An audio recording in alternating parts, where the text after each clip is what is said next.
Hey, what's up, everybody? It's Video 44 coming at you with another video. So, there's a few things I was thinking about basketball wise. Just kind of want to discuss with you guys. First of all, I've been talking about the Houston Rockets quite a bit. Um, and, I've been on record many times now saying that I think they should trade John Wall for Ben Simmons. Um, I think it's the best trade option out there that would be pretty good. I think D'Angelo Russell as well with Minnesota makes sense, but Minnesota seems like they're reluctant to do that, and I kind of think it's smart. D'Angelo Russell is a very very talented shooter, but that's neither here nor there. What I'm thinking is, in regards to the Houston Rockets, if they don't trade John Wall, there could be the possibility of the Chris Paul effect happening there for the Houston Rockets in regards to how Chris Paul kind of led the Thunder and the Suns respectively. You know what I mean? Kind of helped them overachieve, kind of helped those young players along, kind of got the most out of their young players. John Wall hasn't had a full season with this Houston Rockets team, and this Houston Rockets team hasn't had a full team up until this point because they've been building their young core through the draft, and I don't think they were looking to try to win too much anyway last season because of it. So they shut John Wall down. He had somewhat of an injury that he probably would have came back from. If it were a playoff situation, he would have been in them. But, not a winning team. You want to get that pick, and now they got a chance to pick up a player who's extremely special to go along with the rest of the special talent that they've already had. Jalen Green, you know what he can do if you've been paying attention to the analysts speak on him. They basically say he's another Tracy McGrady, another Kobe Bryant, another one of those super talented 6'6" kind of guys who can do a lot of things, a lot of ability athletically.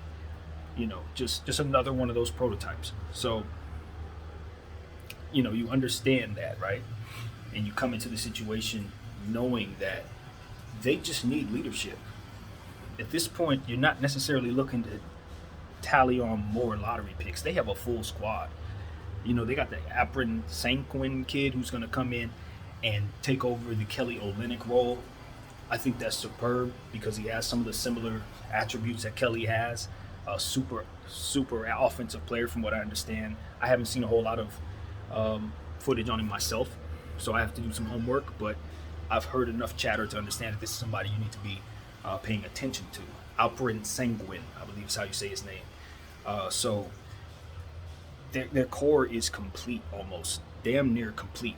They have Tate, they have Porter, they have Martin Jr. They have so many young players. They still have Gordon, who can stretch the floor as well as anybody right now in his prime. Been healthy for some years now. People forget what Eric Gordon can do. I have not. So he's going to be coming in ready to help stretch the floor for this team. They have weapons. They have weapons everywhere. And the turnaround, I want to give them credit, how fast they've been able to pull all this together from the James Harden situation taking place, turning the page on him and still having so much talent to show for it. They're doing a good job. And at this point, I just wonder if they can't get rid of John Wall, if they're not looking to get rid of John Wall, can he possibly have the Chris Paul effect on this team this season and help them get into the play-in tournament?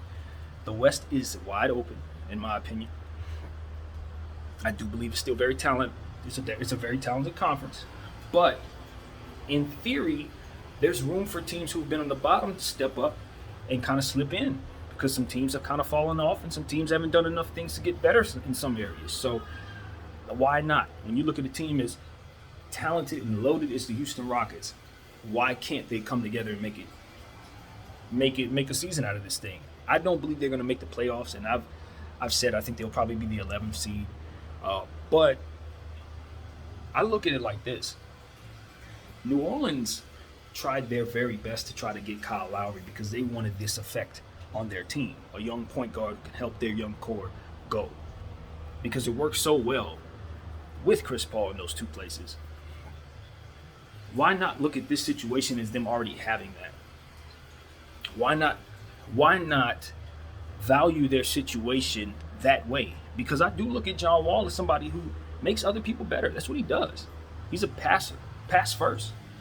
and he's a true assist point guard with scoring ability, and lightning speed, and hyper defensive activity as well. People look at guys like Drew Holiday.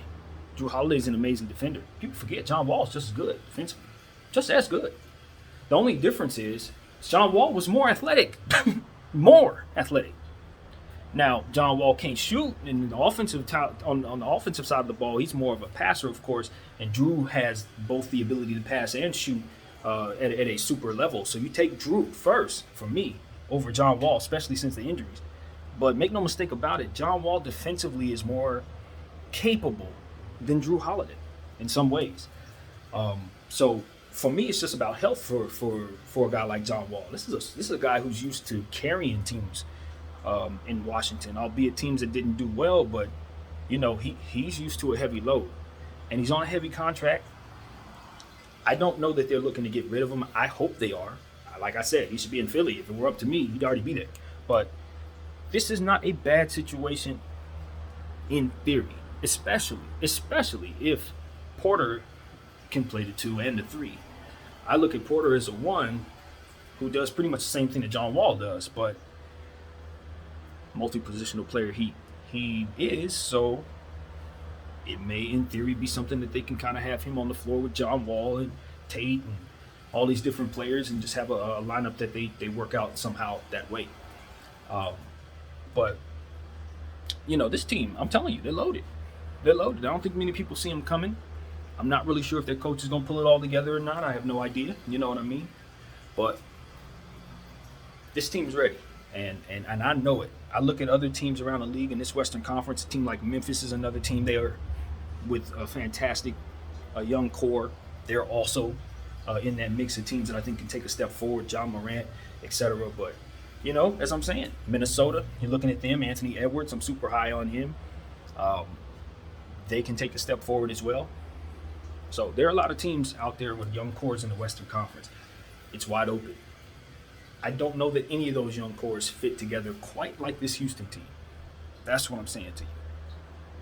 Memphis may have more weapons, but Houston, their top 4, 5 players, if they all reach their potential, that team is nuts. I'm telling you, just nuts. So that's what I'm here to say. John Wall, there's reason to be optimistic whether he's traded or not, depending on where he lands, obviously. But you know, he should have a good season this year, and yeah, looking to him to lead those guys. It's on him. He's going to be looked at to lead, because that's what they need, is leadership. Physically, they have a bunch of athletes and players that can do all the things you need. They just need somebody that's going to bring them together and lead the troops to victory. You know what I mean? And get them as far as they can go. So that's what I got to say, man. My name is BDF44. Thank y'all for watching.